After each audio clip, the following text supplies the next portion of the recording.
سلام، اینجا کانال پروانه کوکینگه و امروز میخوایم با هم املت قارچ درست بکنیم. اگر بخوایم برای 3 نفر این املت رو آماده بکنیم نیاز داریم به 3 عدد تخم مرغ.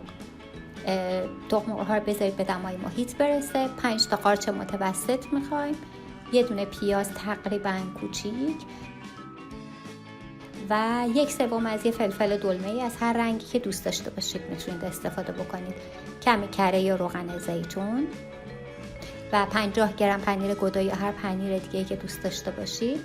نمک، فلفل و آویشن هم برای طعمدار کردنش. اول از همه پیاز رو به صورت نگینی خورد میکنیم، کنار میذاریم.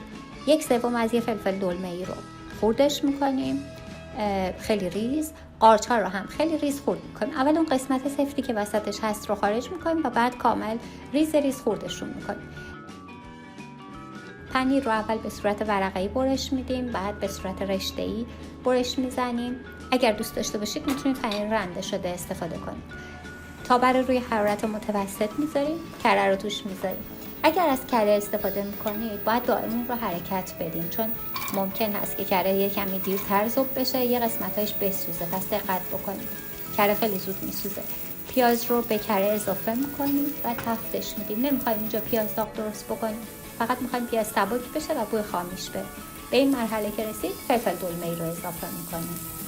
خوب پیاز و فلفل دلمه‌ای رو با هم مخلوط میکنیم و تفت میدیم. یه چیز حدود 30 ثانیه کافی هست. و حالا قارچ رو اضافه میکنیم. میخوایم اینجا فقط آب سبزیجات رو بگیریم و اون بوی خامیشون رو از بین ببریم. بنابراین یه کمی تفت دادن کافیه برای این کار.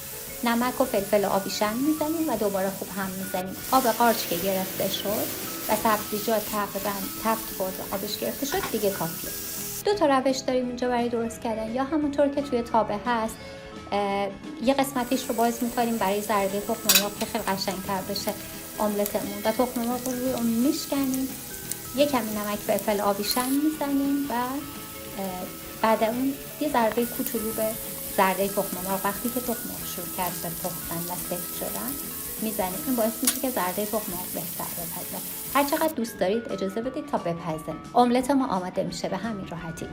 یا اینکه یه روش دیگه وجود داره که میتونیم اینو رول بکنیم. تخم مرغ رو توی ظرف میشکنیم، نمک فلفل میزنیم، با چنگال خوب همشون میزنیم تا یه دست بشه، یا با یه همزن کوچیک. توی یه تابه یه کمی کره میریزیم یا دوباره از روغن زیتون استفاده میکنیم. اون رو خوب پخشش میکنیم تا کل فضای کف تابه رو بپوشونیم و بعد اون تخم مرغی که هم زدیم اضافه میکنیم.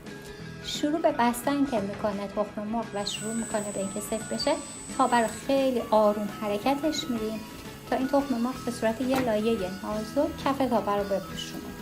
بعد از اون میبینیم که تغییر رنگ میده و شروع میکنه به سفت شدن. باید صبر بکنیم تا به مرحله برسه که بیشتر تخم مرغ پخته شده باشه.